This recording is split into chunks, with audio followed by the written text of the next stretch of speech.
मुझे उम्मीद थी कि नून लीग की हुकूमत आएगी तो मुझे इंसाफ मिलेगा। आपने ये इंसाफ किया।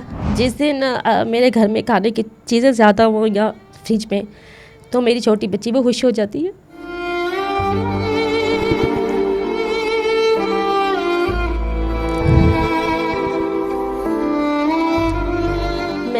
जब मैं सुपरिटेंडेंट का शाना थी, मैंने उन बच्चियों को बेहतरीन खिलाया। मुझे इस हद तक मजबूर किया जा रहा है कि मैं खुदकुशी कर लूँ कि ये कुरान है या नहीं। लाइव पॉडकास्ट में फ़ैसला करें कि मेरा नौकरी का केस मैं जीती हूँ या नहीं।